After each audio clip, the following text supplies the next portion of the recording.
اب صورتحال ذرا معاشرے کی اٹھا کے دیکھیے ذرا سا. میں دیکھیے کسی پہ طنز نہیں کر رہا ہوں، لیکن یہ حقیقت ہے اور سوسائٹی اور معاشرے اور دنیا کی حقیقت ہے. شریک حیات یقیناً شریک حیات ہوتی ہے، اس کو عزیز سمجھیے، اس سے محبت کیجئے، محبت کا دم بھریے، مگر اتنی محبت نہ ہو جائے کہ سانس آگے ہو جائے ماں پیچھے ہو جائے.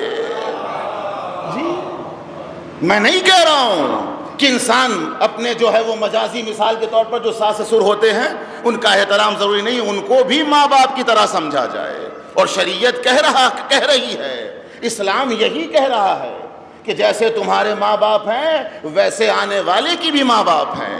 جو احترام تم ان کا کرو وہی ان کا کرو، اور جب تم ان کا نہیں کر سکتے ہو تو پھر وہاں کیسے کر رہے ہو؟ جس نے تمہیں اپنے شکم سے پیدا کیا.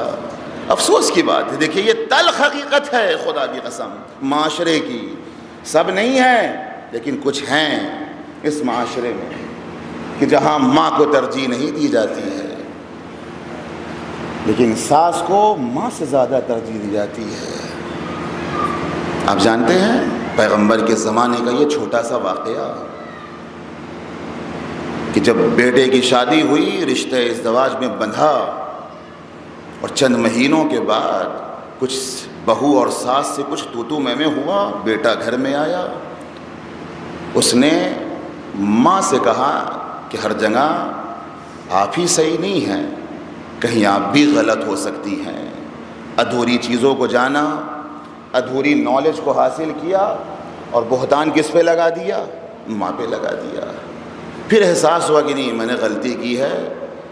گیا، جانے کے بعد ماں سے معافی مانگی اور اپنی زبان میں کہہ دیا کہ بھائی ہم معذرت چاہتے ہیں، مجھ سے غلطی ہو گئی. کچھ دنوں کے بعد اس کے حالات خراب ہونے لگے، رزق میں تنگی آئی.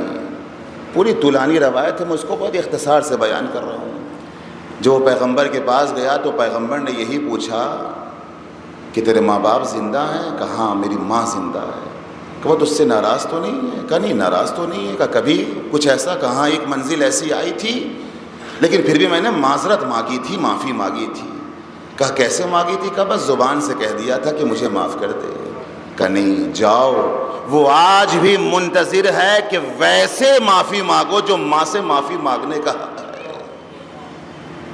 اور جب وہ گیا اس طریقے سے اس نے معافی مانگا تو ماں کا دل اور مسرور ہوا، خوش ہوا، اور پھر حالات خود بخود بدلنا شروع ہو گئے. یہ چیز آج کے زمانے میں لوگوں کو سمجھ میں نہیں آ رہی ہے. خدا کی قسم میں آپ سے سچ کہہ رہا ہوں.